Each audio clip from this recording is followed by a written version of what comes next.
नमस्कार दोस्तों, स्वागत है आप सभी का जनरल स्टडी गुरु में। यहाँ पर आपको सभी कम्पिटिटिव एग्जाम के लिए जीके अथवा जीएस कराई जाएगी। सभी कम्पिटिटिव एग्जाम जैसे UPSC, SSC, banking, railway, other state exam जिसमें भी जीके आती है वो सब यहाँ पर कवर किए जाएंगे। जैसा कि वीडियो के टाइटल में लिखा हुआ है तो उसी प्रकार से इस वीडियो में हम क्वेश्चंस को कवर करेंगे। चलिए दोस्तों देखते हैं अपना पहला क्वेश्चन नंबर 1। ऋग्वेद निम्न में से किसके द्वारा रचित है? ऑप्शन देख लीजिए एक बार। तो इस क्वेश्चन का सही आंसर है ऑप्शन बी, विश्वामित्र। याद रखना आपने। चलिए दोस्तों बढ़ते हैं अपने अगले क्वेश्चन की तरफ। Question number 2। ऋग्वेद की ऋचाओं का पाठ करने वाले ऋषि को क्या कहा जाता है? ऑप्शंस पर नजर डाल लीजिए एक बार। ऑप्शन ए होत्री, बी उदात्री, सी अधव्रु, डी खिल। तो इस क्वेश्चन का सही आंसर है ऑप्शन ए, होत्री। याद रखना आपने। चलिए दोस्तों बढ़ते हैं अपने अगले क्वेश्चन की तरफ। Question number 3। गायत्री मंत्र ऋग्वेद के कौन से मंडल में है? ऑप्शन देख लिया करें आप दोस्तों, क्योंकि ऑप्शन बोलने में ज़्यादा समय वेस्ट ना हो आपका, इसलिए मैं सीधा ही आपको ऑप्शन देखने के लिए बोल दूंगा और आपने ऑप्शन देख लेने हैं। तो इस क्वेश्चन का सही आंसर है ऑप्शन डी, 90। गायत्री मंत्र ऋग्वेद के 90 मंडल में है। याद रखना आपने। बढ़ते अपने अगले क्वेश्चन की तरफ। Question number 4। चातुर्वर्ण्य समाज की कल्पना ऋग्वेद के कौन से मंडल में मिलती है? ऑप्शन से एक बार देख लीजिए। इस क्वेश्चन का सही आंसर ऑप्शन सी, 10वें। चातुर्वर्ण्य समाज की कल्पना ऋग्वेद के 10वें मंडल में मिलती है। पढ़ते अपने अगले क्वेश्चन की तरफ। Question number 5। ऋग्वेद में अग्नि के लिए कितनी ऋचाओं की रचना की गई है? ऑप्शन से एक बार देख लीजिए इसके। इस क्वेश्चन का सही आंसर है ऑप्शन बी, 200। ऋग्वेद में अग्नि के लिए 200 ऋचाओं की रचना की गई है। Question number 6। ऋग्वेद में कितनी ऋचाएं हैं? ऑप्शन से एक बार देख लीजिए। ऋग्वेद में 10,462 ऋचाएं हैं। ऑप्शन सी इस क्वेश्चन का सही आंसर होगा। याद रखना है दोस्तों आपने। बढ़ते अपने अगले क्वेश्चन की तरफ। Question number 7। प्राचीन इतिहास के साधन के रूप में वैदिक साहित्य में ऋग्वेद के बाद निम्न में से किसका स्थान है? ऑप्शन से एक बार देख लीजिए इसके। तो इस क्वेश्चन का सही आंसर है ऑप्शन बी, शतपथ ब्राह्मण। एक बार आपको क्वेश्चन को पढ़ लेना है वीडियो पॉज करके और फिर इसको ऑप्शन टिक करना है। क्लियर है दोस्तों। बढ़ते अपने अगले क्वेश्चन की तरफ। Question number 8। सामवेद के पाठकर्ता को क्या कहा जाता है? सामवेद के पाठकर्ता को उदात्री कहा जाता है। ऑप्शन डी इस क्वेश्चन का सही आंसर होगा। क्लियर है दोस्तों। बढ़ते अपने अगले क्वेश्चन की तरफ। निम्न में से किस वेद को भारतीय संगीत का जनक कहा जाता है? Option A Rigveda, B Yajurveda, C Samaveda, D Atharvaveda. भारतीय संगीत का जनक सामवेद को कहा जाता है। ऑप्शन सी इस क्वेश्चन का सही आंसर होगा। बढ़ते अपने अगले क्वेश्चन की तरफ। Question number 10। निम्न में से किस वेद में किसी भी विशिष्ट ऐतिहासिक घटना का वर्णन नहीं मिलता? ऑप्शंस देख लीजिए एक बार इसके। सामवेद में किसी भी विशिष्ट ऐतिहासिक घटना का वर्णन नहीं मिलता। क्वेश्चन नंबर 10 का सही आंसर होगा ऑप्शन ए, सामवेद। क्लियर है दोस्तों। बढ़ते अपने अगले क्वेश्चन की तरफ। अथर्ववेद में कुल कितने मंत्र और पद्य हैं? याद रखना है कौन सा वेद पूछ रहा है, किस वेद की ऋचाएं पूछ रहा है, किस वेद के मंत्र अथवा पद्य पूछ रहा है। तो हमसे क्वेश्चन नंबर 11 में पूछा है अथर्ववेद में कुल कितने मंत्र और पद्य हैं। ऑप्शन से एक बार देख लीजिए आप इसके। तो इस क्वेश्चन का सही आंसर होगा ऑप्शन बी, 731 मंत्र व 6000 पद्य हैं अथर्ववेद में। याद रखना है दोस्तों आपको। इंपॉर्टेंट क्वेश्चन कराए जा रहे हैं वीडियो में। क्लियर है दोस्तों। बढ़ते अपने अगले क्वेश्चन की तरफ। Question number 12। परीक्षित को कुरुओं का राजा किस वेद में कहा गया है? ऑप्शन से एक बार देख लीजिए इसके। परीक्षित को कुरुओं का राजा अथर्ववेद में कहा गया है। ऑप्शन सी इस क्वेश्चन का सही आंसर होगा। क्लियर है दोस्तों। बढ़ते अपने अगले क्वेश्चन की तरफ। Question number 13। निम्न में से कौन सा वेदांग नहीं है?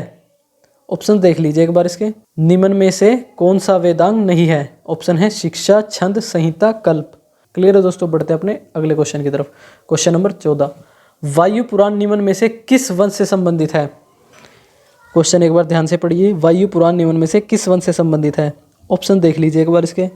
वायु पुराण गुप्त वंश से संबंधित है। इस क्वेश्चन का सही आंसर होगा ऑप्शन बी, गुप्त वंश। क्लियर है दोस्तों। बढ़ते अपने अगले क्वेश्चन की तरफ।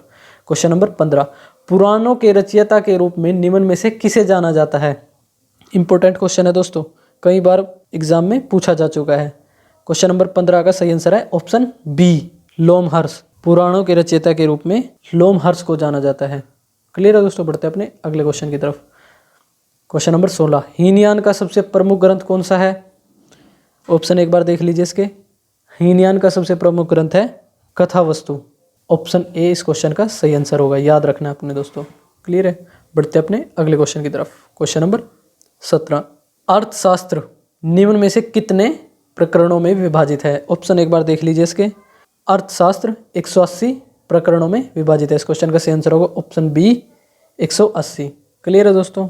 बढ़ते अपने अगले क्वेश्चन की तरफ। क्वेश्चन नंबर 18, निम्न में से कौन पुष्यमित्र शुंग के पुरोहित थे? ऑप्शन एक बार देख लीजिए इसके। पुष्यमित्र शुंग के पुरोहित थे Patanjali. Option A question number 18 का सही आंसर होगा। पतंजलि पुष्यमित्र शुंग के पुरोहित थे। इंपॉर्टेंट क्वेश्चन है दोस्तों, आपने याद रखने हैं। क्लियर है दोस्तों। बढ़ते अपने अगले क्वेश्चन की तरफ। क्वेश्चन नंबर 19, निम्न में से कौन सा ज्योतिष ग्रंथ है? ऑप्शन ध्यान से पढ़ लीजिए एक बार। इन ग्रंथों में से ज्योतिष ग्रंथ है गार्गी संहिता। गार्गी संहिता जो है एक ज्योतिष ग्रंथ है। क्वेश्चन नंबर 19 का सही आंसर होगा ऑप्शन सी गार्गी संहिता। क्लियर है दोस्तों। बढ़ते अपने अगले क्वेश्चन की तरफ। क्वेश्चन नंबर 20, निम्न में से किस पुस्तक में कश्मीर के इतिहास का वर्णन मिलता है? ऑप्शन एक बार देख लीजिए इसके। कश्मीर के इतिहास का वर्णन राजतरंगिणी में मिलता है। क्वेश्चन नंबर 20 का सही आंसर होगा ऑप्शन बी राजतरंगिणी। क्लियर है दोस्तों। बढ़ते अपने अगले क्वेश्चन की तरफ। क्वेश्चन नंबर 21, ये कुछ अन्य इंपॉर्टेंट क्वेश्चन है दोस्तों, वन लाइनर, इनको भी आपने याद रखना है, ये भी एग्जाम्स में पूछे जा चुके हैं। क्वेश्चन नंबर 21, भारत का सर्व प्राचीन धर्म ग्रंथ कौन सा है? आंसर है वेद। याद रखना है दोस्तों आपने। बढ़ते अपने अगले क्वेश्चन की तरफ। क्वेश्चन नंबर 22, वेदों के संकलनकर्ता के रूप में किसे माना जाता है? वेदों के संकलनकर्ता के रूप में महर्षि कृष्ण द्वैपायन वेद व्यास जी को माना जाता है। याद रखना है अपने दोस्तों। क्वेश्चन नंबर 23 देख लेते हैं। ऋग्वेद में कितने मंडल एवं सूक्त हैं? ऋग्वेद में 10 मंडल एवं 1028 सूक्त हैं। ऋग्वेद में 10 मंडल एवं 1028 सूक्त हैं। क्लियर है दोस्तों। बढ़ते अपने अगले क्वेश्चन की तरफ। क्वेश्चन नंबर 24, किस वेद से आर्य के राजनीतिक एवं इतिहास के बारे में जानकारी मिलती है? ऋग्वेद से आर्य के राजनीतिक एवं इतिहास के बारे में जानकारी मिलती है। क्लियर है दोस्तों। बढ़ते अपने अगले क्वेश्चन की तरफ। क्वेश्चन नंबर 25, गायत्री मंत्र किसके द्वारा रचित है? वेरी वेरी इंपॉर्टेंट क्वेश्चन दोस्तों, कई बार परीक्षाओं में पूछा जा चुका है। गायत्री मंत्र जो है विश्वामित्र जी के द्वारा रचित है, ये याद रखना है आपने। क्लियर है दोस्तों। बढ़ते अपने अगले क्वेश्चन की तरफ। क्वेश्चन नंबर 26, ऋग्वेद के कौन से मंडल में देवता सोम का उल्लेख मिलता है? देवता सोम का उल्लेख ऋग्वेद के 90वें मंडल में मिलता है। याद रखना है अपने दोस्तों। बढ़ते अपने अगले क्वेश्चन की तरफ। क्वेश्चन नंबर 27, खिल किसे कहा जाता है? ऋग्वेद के 8वें मंडल की ऋचाओं को खिल कहा जाता है। क्लियर है दोस्तों। सभी क्वेश्चन जो वीडियो में हैं वो इंपॉर्टेंट है, प्रीवियस एग्जाम में आ चुके हैं, और अगर नए क्वेश्चन भी एग्जाम्स के लिए बनेंगे तो वो इसी में से बनेंगे। ठीक है। बढ़ते अपने अगले क्वेश्चन की तरफ। क्वेश्चन नंबर 28, वर्तमान में प्रचलित ग्रेगोरियन कैलेंडर किस धर्म गुरु के जन्म वर्ष पर आधारित है? वर्तमान में जो ग्रेगोरियन कैलेंडर हम फॉलो करते हैं वो ईसाई धर्मगुरु ईसा मसीह के जन्म पर आधारित है, ये आपको याद रखना है। क्वेश्चन नंबर 28 क्लियर हो गया।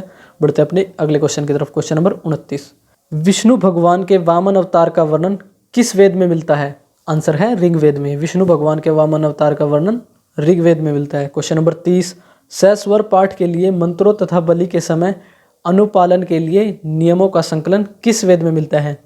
तो इस क्वेश्चन का सही आंसर है यजुर्वेद। याद रखना अपने दोस्तों, इंपॉर्टेंट क्वेश्चन करवाए जा रहे हैं वीडियो में, सभी के सभी क्वेश्चन एग्जाम्स में आ चुके हैं। बढ़ते अपने अगले क्वेश्चन की तरफ। क्वेश्चन नंबर 31, यजुर्वेद के पाठकर्ता को क्या कहा जाता है? यजुर्वेद के पाठकर्ता को अधव्यु कहा जाता है। क्लियर है दोस्तों। बढ़ते अपने अगले क्वेश्चन की तरफ। क्वेश्चन नंबर 32, अथर्ववेद में कुल कितने मंत्र एवं पद्य हैं?